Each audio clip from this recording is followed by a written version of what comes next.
And before we begin, I'd like to thank you for your time today. We realize that everybody has a busy schedule, and the ability to have you guys for the entire day is not lost on us. So thank you. A bit about my background before we begin. I recently joined Red Hat approximately 4 months ago. Prior to Red Hat, I spent approximately 18 years on the customer side.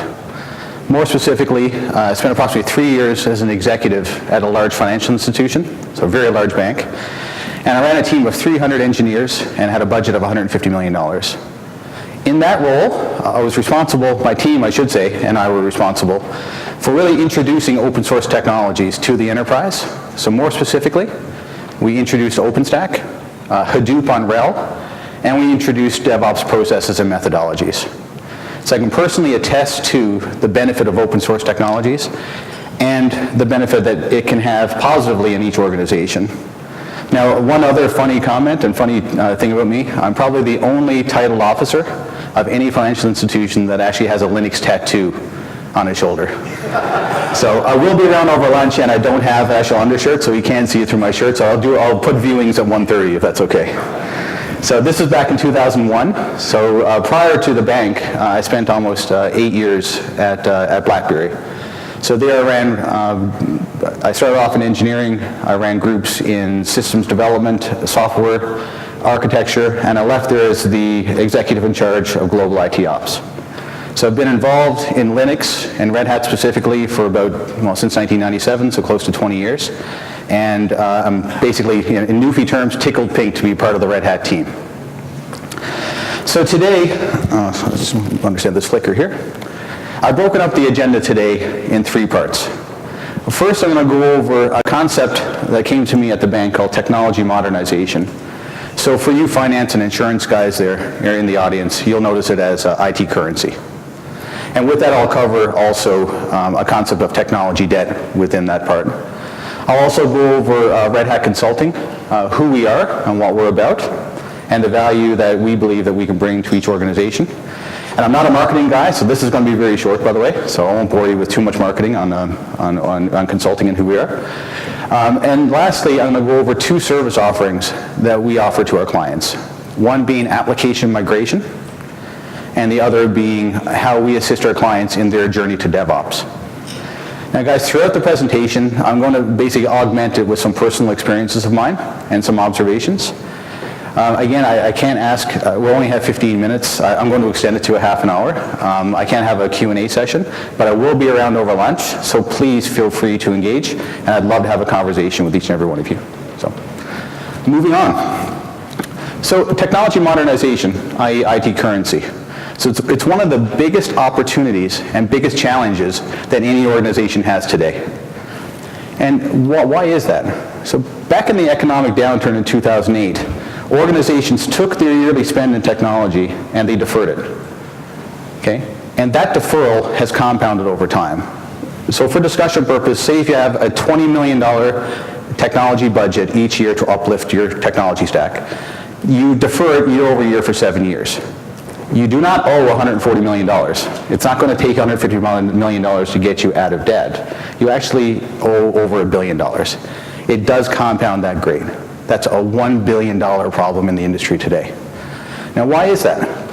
So if you look at the organizations today, everybody's siloed. You have your server group, network group, storage group, security group, application group, middleware group, and I can go on and on and on. All of these groups are basically responsible for developing one service to their clients. Each group has their own budget. They have their own, obviously, management with an executive. And again, they all have to work together, even organizationally, to uplift themselves. And that's not even looking at the technical aspects of the problem. To upgrade one component in this technology stack today is highly dependent on every other component.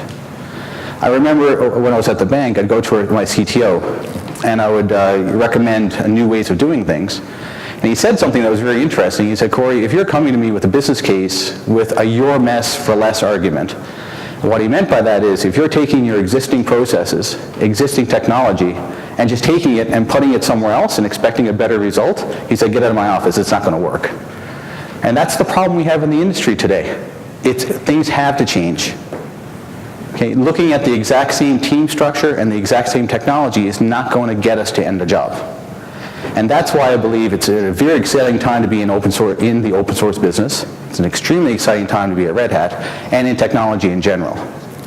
I mean, imagine having a problem there that it's actually $1 billion problem that nobody can really solve right now, or they're not solving. Right? So it's an extremely lucrative problem to solve. It's an extremely opportunistic time to be within technology today.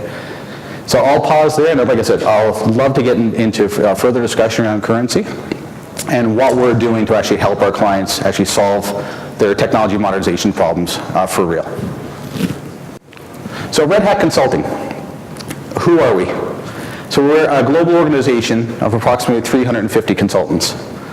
So when I say global organization, I will say that 80% of us are in North America. Okay, you may say 350 consultants. That doesn't seem like a lot. And it isn't, but our business model is not traditional. So our consultants are heavy-hitting technology guys that are experts in our core business as well as emerging tech. So our business model is not to put a bum in a seat for years on end or as long as you'll pay for them. Our model is to assist you with your technology problem, specifically in emerging tech and getting to end a job, elevating the skill sets of your existing team if need be, providing mentoring services, and then getting out and doing it over again. So it is a different business model. We find it's a very impactful business model. Okay? And the nice thing is we do not threaten the existing teams in any way. So we come to assist, we come to elevate, and then we get out, leaving you with the benefits that were promised from Red Hat Technologies and open source in general. The next topic here is one of the service offerings that we offer around application migration and modernization. So as I mentioned before, the currency problem is $1 billion problem in most organizations. Every organization that we deal with or we compete with have an application and migration service. So why are we different? In any program that I've ever been involved in around application migrations, and by the way, I ran a $100 million program at a large bank, most organizations deal with the problem from an infrastructure up perspective, because that's usually most technology organizations only have that visibility. With Red Hat, we cover the entire stack. We cover the applications right down to the infrastructure. The majority of programs that I see taking an infrastructure up approach usually leads to failure, and it's a failure by surprise. So you build a new environment, you put it all, it's a greenfield environment, you put everything together, you invest millions of dollars, and then you find that there's a dependency in the application that just will not fit and it won't work. That's the most embarrassing situation to ever be in. And personally, like I stood up here and told you a bit about my background, it's all been positive, but personally I've been a part of that failure. And I'll tell you, I never want to be a part of it again. So now at Red Hat and in consulting, we take an application-first approach. We look at your application. We look to see if it can fit in the landing zone of your choice. What I mean by that is within your private data center, within a private cloud, a hybrid cloud, or a public cloud. And then we look at if it's a candidate to go, and if it's not, we'll recommend to rewrite the application. So let me get into that a little bit more. So Gartner calls these applications mode 1, so legacy apps. In any legacy application, usually you have your web servers, you have your app servers, and you have your database servers. Okay, so in a mode 1 application, you're looking to put that to the cloud. Okay, your web server themselves, it's transactional in nature. It can go to any cloud. It's very easy to deal with, no problem at all. It'll work, and you'll be happy. Most application servers, or a lot of them I should say, don't scale horizontally, so the benefits that you get from cloud really are negated. And the biggest sticker is where you store your state. So a lot of applications have terabyte relational databases. So if you have a 10 terabyte, say, Oracle database, you're not going to take that, so my ex-CTO would say you're a mess, and just willy-nilly put it off into some cloud. You're not going to get, it'll be a surprise. Right? It's not going to cost you any less, and it's not going to perform. Our approach to those types of applications is looking at the functionality of the app, looking at how it can be rewritten, and taking that state and distributed using open source technologies, like Mongo, Cassandra, Couch, and actually getting you cloud ready so you're successful moving forward. And again, that goes back into solving this IT currency problem and solving it for good.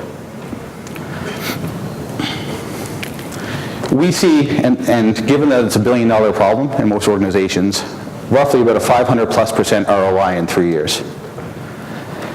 And that's looking at an application down approach. Again, so I mentioned before, a $100 million currency program within a large bank. Had an example whereby I put a $10 million proposal in front of a CIO. And she got me in her office, obviously. That usually gets their attention. And she said, Cory, what is this? And I said, well, this is the cost for you to upgrade your application. And these are all the components. She said, okay, you've done a very eloquent job looking at the costs and sort of depicting it. She said, what does this application do? I said, well, I don't know. You tell me. I mean, it's an app. It's going to cost you $10 million. When can I schedule it? And she said, okay, let me pause for a moment. Let me double check with my teams. And what she found out is that this application was an internal app supporting 20 people. It was just been there forever. No one really knew what it did. So obviously, we saved $10 million. So it was really good.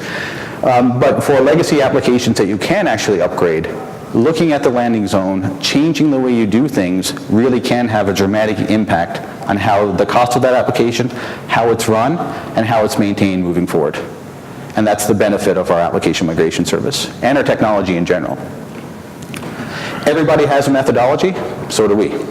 Again, the difference in our methodology is before we go through the process, we vet the requirements.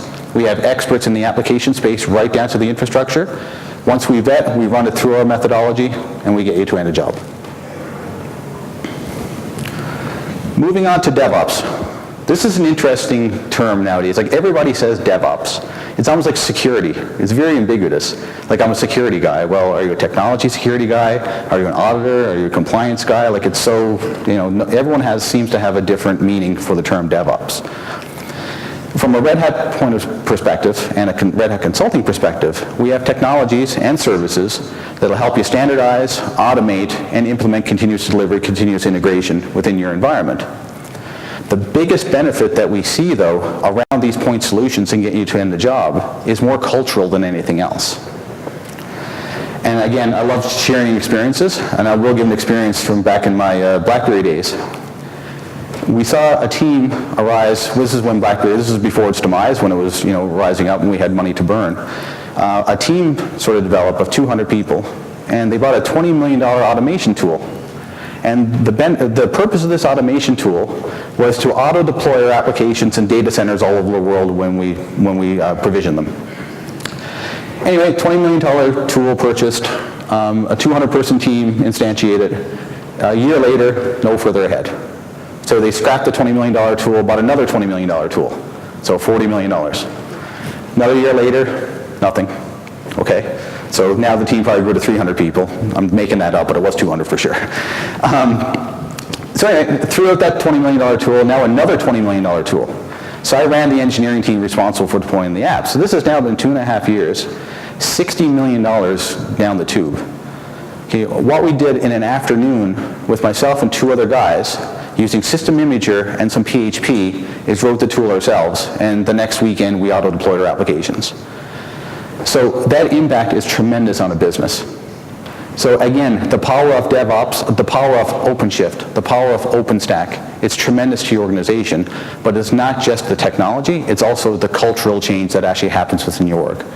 You get individuals and employees that are more engaged, you get employees that are more empowered to actually get you to these dramatic improvements that that I've personally seen in the industry. Another example at the bank, when I first got introduced to the bank and started working there, it took 9 weeks to provision a VM. 9 weeks. I was like, well, what are you doing for 9 weeks? And you look at it, there's just a bunch of manual handoffs, and it actually made sense when it was clear, when it was explained to me. And then it took another 9 to 10 weeks to actually lay down the application on top of those VMs. So simple math, 20 weeks, call that, so 4 months. So my team and I implemented OpenStack on RHEL, and we took the active provisioning down from 9 weeks, for a VM, down to minutes. Then we said, okay, can we take this a little further? We took then, we used a tool at that time called Salt. Of course, we have Ansible. It'll do the same thing. Ansible's much better. Oh, it really is. I'm joking. And anyway, we use Salt. So with that, we were able to instantiate applications, auto-lay them out. And the net effect, I won't bore you all intricate details, the net effect is we took the active provisioning, the VM up to the application, from 20 weeks, 4 months, down to roughly about 5 minutes. That's the impact with 3 people. Now this was a team before of hundreds of people going for 20 weeks. So with 3 people we can do the same job. And that's the power and the cultural change that DevOps and our technologies can actually do for your organization. And obviously for Red Hat Consulting, we're always here to help. Now, everyone's seen this. This is basically our Pitcharound OpenShift and our PaaS model. So as I mentioned before, legacy development processes. We've all seen this, our dev, test, and getting into production. It's wrought with manual intervention. It's manual, very, very manual in every provisioning step you do. So I'm sure this resonates with a lot of you in the room. What we do with our clients is we help them get to this. So we help automate the manual steps. We help bring standardization to the manual steps, and we allow your developers to actually deploy code, perform the regression testing and performance testing, and auto-deploy in production.